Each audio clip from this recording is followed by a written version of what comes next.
Bonjour à vous et bienvenue à Autrement dit, un balado qui a comme domicile fixe l'IRDA, l'Institut de recherche et développement en agro-environnement. Avec Carl Boivin et moi-même Félix Lavoie-Lochet, de l'équipe de recherche en régie de l'eau, on discute de différents sujets ayant trait à la gestion de l'eau qui sont d'intérêt pour le secteur agricole du Québec.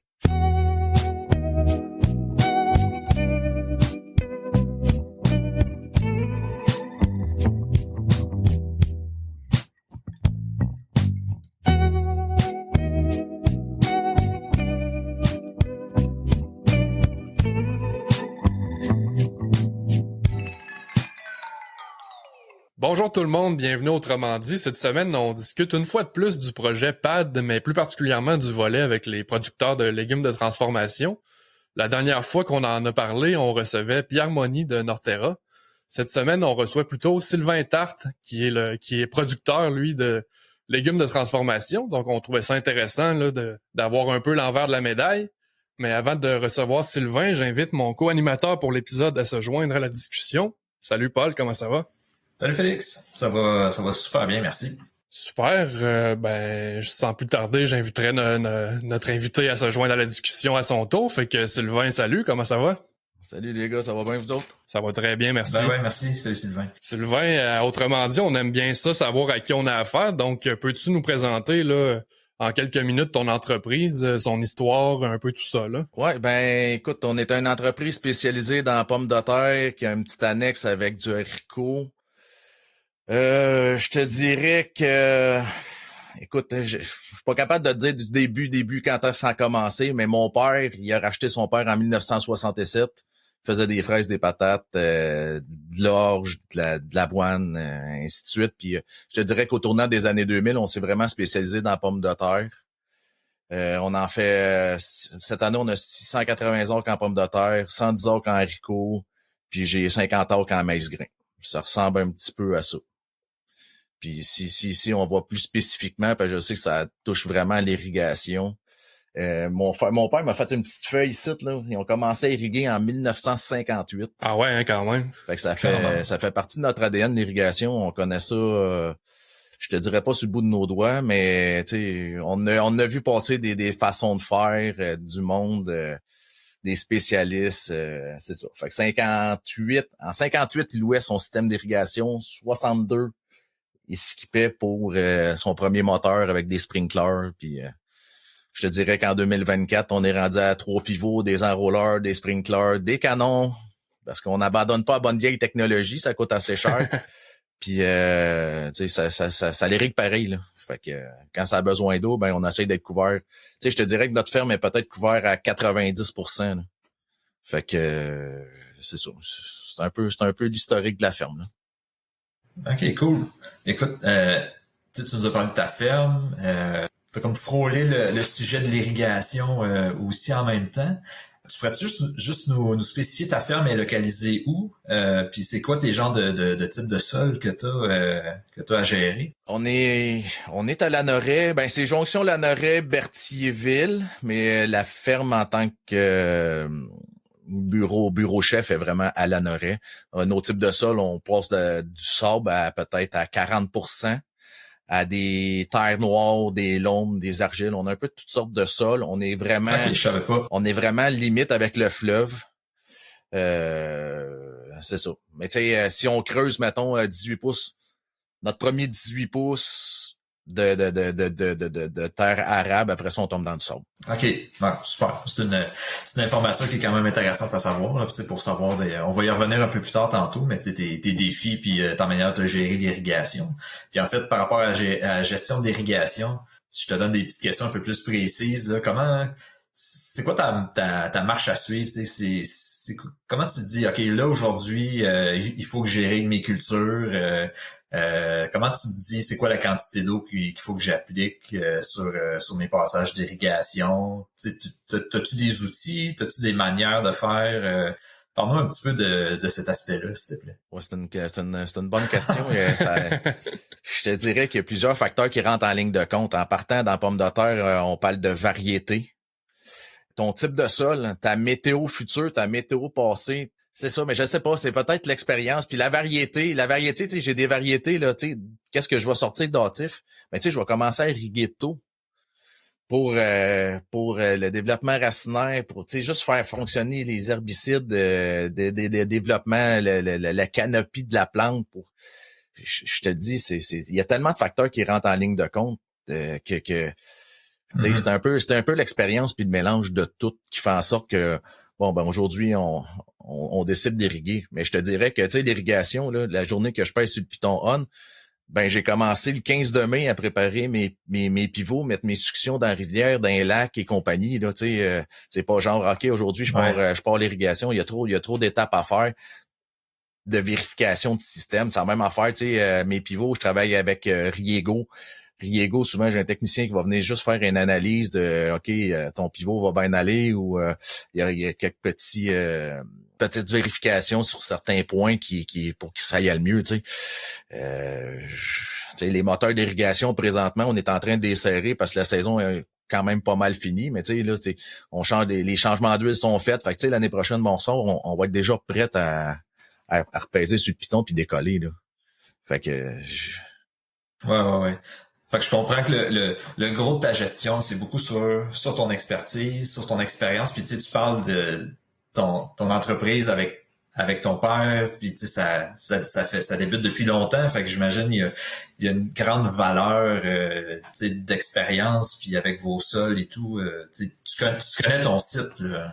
ouais, ben c'est en plein ça, tu sais, ça fait partie de notre ADN, comme je vous dis, tu sais, 58, depuis 1958 qu'on est riche, ça fait 60 années, là, tu sais, ça coûte extrêmement cher l'irrigation, s'équiper, ça coûte extrêmement cher à l'hectare l'arroser, ce qui fait en sorte que, tu sais, avoir des systèmes d'irrigation pour juste un site, ça coûte cher, ou ben non, tu sais, le site, quand on a des pivots, ben j'en ai deux gros pivots, mais tu sais, ils vont irriguer près de 200 acres.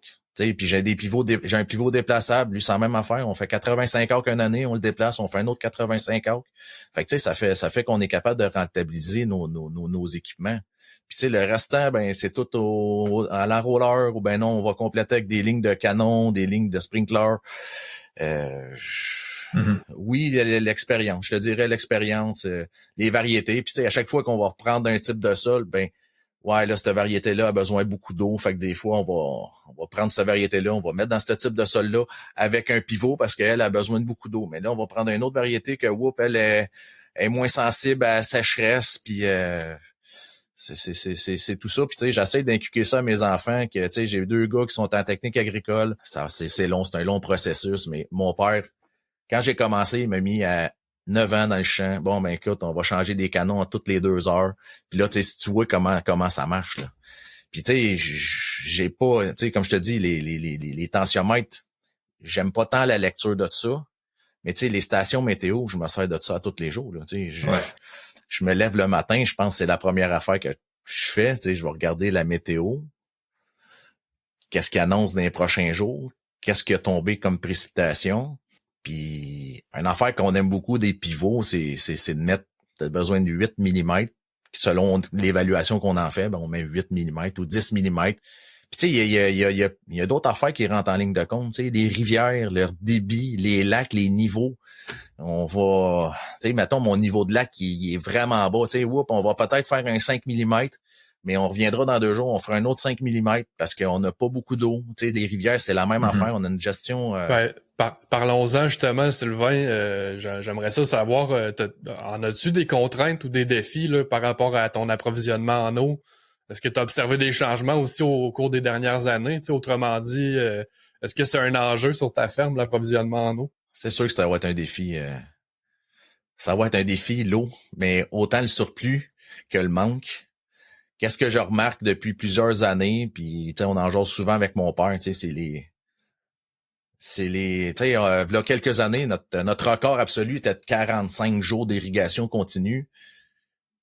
Puis en 2017, je pense qu'on a monté à 66 dans l'été. Tu sais, on n'avait jamais, depuis les 50 dernières années, on n'avait jamais fait plus que 45 jours. On a monté à 66. Puis là, dans les 2 dernières années, ben on n'irrigue pas parce qu'il mouille sans arrêt. Fait que c'est vraiment ça va être vraiment de gérer ça. Puis tu sais, la rivière, on voit les débits sont pas pareils qu'avant. Puis tu sais, nous autres, dans notre secteur, c'est vraiment les tourbières qui nous alimentent. Par chance ou pas par chance, je suis en aval des tourbières. Fait que moi, quand que la tourbière elle déborde, j'ai bien de l'eau. C'est ça. Quand il tombe sécheresse, ben j'en ai pas. Puis je suis trop loin pour aller dire je vais aller pomper dans les tourbières ou peu importe. Je prends qu'est-ce que le débit de la rivière m'apporte. Puis tu sais, c'est une contrainte pas tant. Tu sais, j'ai un autre producteur qui est à côté de moi, un gros producteur maraîcher, puis on essaie de trouver de travailler en synergie. Tu sais, lui, il irrigue un peu plus de jour, moi j'irrigue plus les nuits.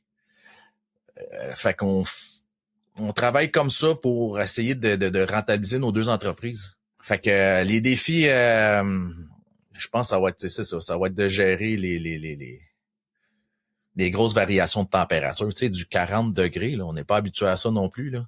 Tu sais, ça sèche vite, l'évapotranspiration, quand la patate est en train de pomper, puis est en train de faire sa patate, elle prend du jus, là. Ça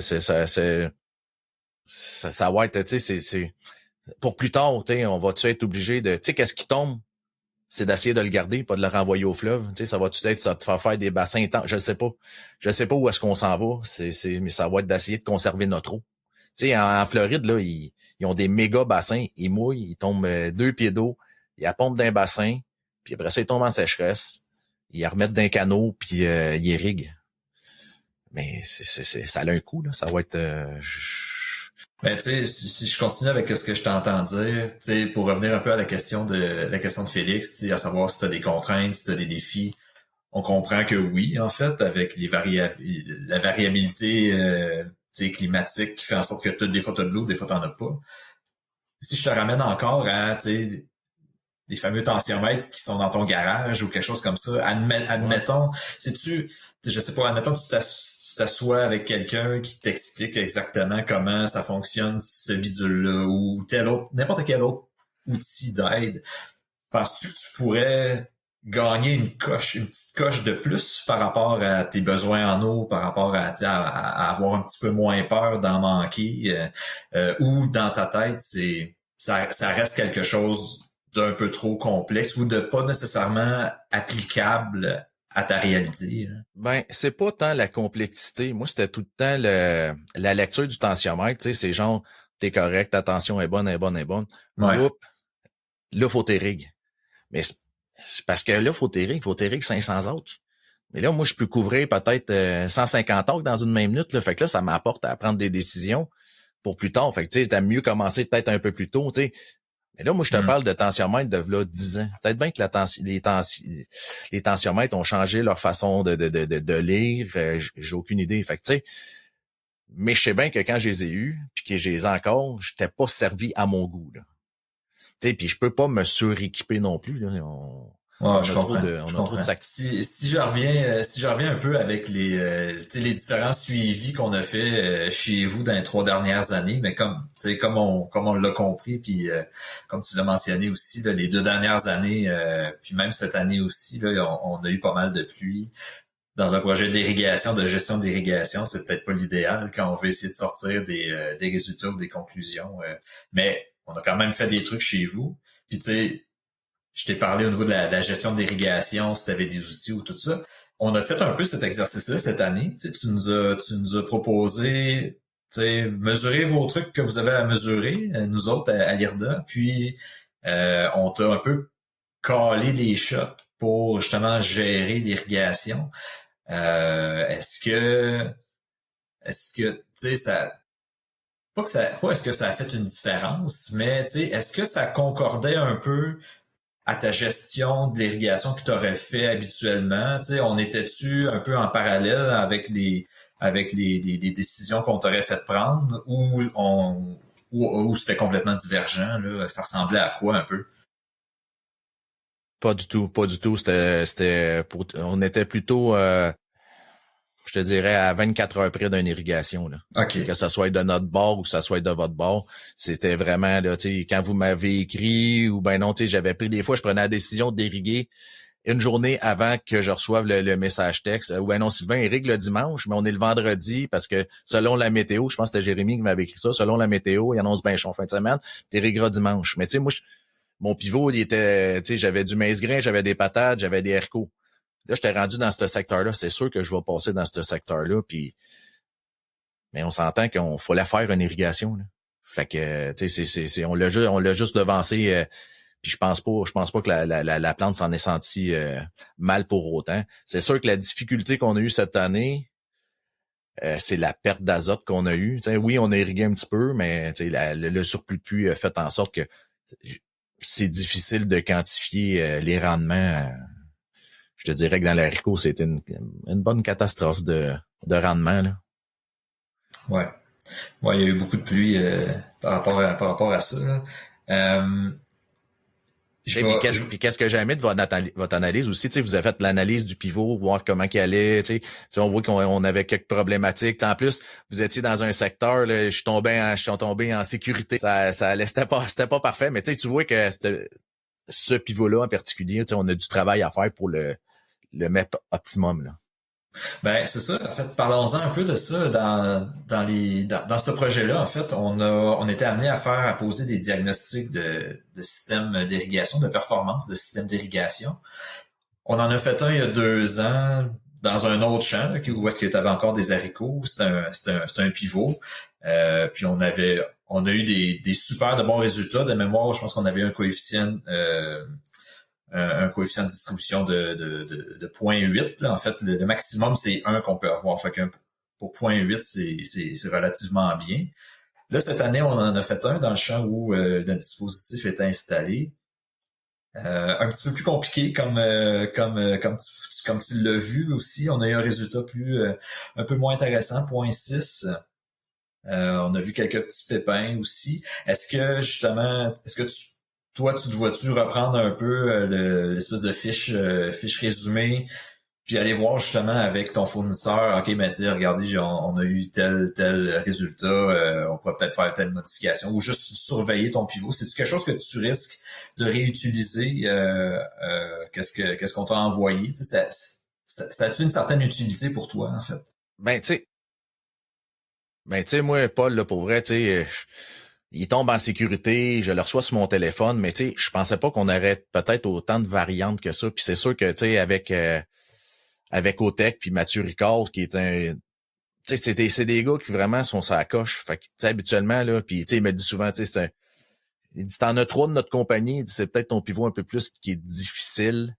Puis tu sais, c'est de trouver des façons de faire, puis tu sais, avec Otech, de trouver une façon de faire, d'améliorer le système d'irrigation, là. Puis tu sais, à toutes les années, on va faire une analyse dessus. Ils viennent faire un check-up, tu sais, pour essayer que le pivot soit le plus efficace possible. Mais tu sais, regarde encore, on fait un test, on l'a testé au printemps, qui était correct. Quand vous êtes venu, tu sais, il y avait quelques pépins, puis c'est sûr qu'on va se servir de ça pour l'améliorer. C'est évident, là, tu sais, quand tu me l'as proposé, tu me l'as dit, tu sais, on n'est pas tant obligé, mais tu sais, moi, je trouvais ça le fun, puis c'est pour ça que, regarde, ça va me servir, c'est sûr, certain. Là. Bon, tant mieux. On n'a pas fait ça pour rien.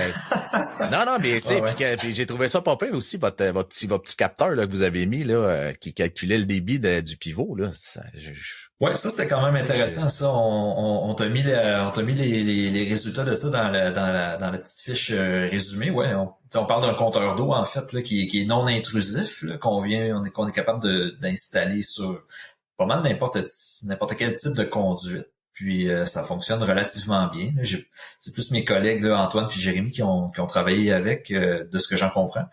Mais non, ça donne une information qui peut être pertinente. C'est ça, on a été capable de te sortir le débit pendant environ environ 45 minutes, si je me trompe bien, si je me trompe pas en fait. Puis non, ça donne une information supplémentaire en fait là.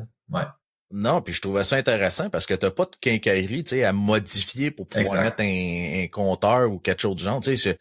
Je trouve, pour vrai, tu sais, je connaissais pas ça. J'étais un peu surpris de vous voir mettre ça. Puis, pour vrai, j'ai trouvé la technologie très intéressante, là, tu sais. Puis, tu sais, nous autres, on est dans le champ. Des fois, on n'est pas accès à ces technologies-là comme vous autres, vous pouvez en avoir qui vous sont offerts, tu sais. c'est ça, tu sais, regarde. Ouais, pour moi, c'était... je trouvais que c'était une belle découverte, ça. Là. Je l'ai pris en photo. Je suis pas avec un de mes amis samedi, puis lui aussi, il fait de l'irrigation, puis il débute, là. Ça fait 3 ans. C'est complètement une autre entreprise, mais je lui montrais ça, là. J'ai pris une photo, j'ai dit, garde ça, là, c'est pas pire, parce que le ministère de l'Environnement, ben c'est ça, c'est des compteurs d'eau, c'est de compter le nombre de mètres cubes. Fait que c'est une technologie qui peut être intéressante aussi. Surtout pour peut-être des vieux systèmes que, tu sais, mettons, tu te montes un nouveau système, OK, là, tu te mets un compteur, tu fais toute ta quincaillerie, mais sinon, ça, un vieux système, ben, j'ai trouvé ça non, super puis intéressant. les résultats qui sont sortis de là, ça faisait du sens aussi, là, puis c'était pas, il y avait pas une, comment je pourrais dire, c'était pas ça marche plus, ça marche plus, là, ça marchait constamment. Donc, ouais, c'était bien intéressant. Bon, ben les gars, c'est déjà l'heure de conclure cet épisode. Donc, merci Sylvain d'être venu nous jaser. Plaisir. Merci Paul pour la co-animation. Puis merci à tous et à toutes d'avoir été là. Puis à très bientôt pour un autre épisode de Autrement dit. Merci.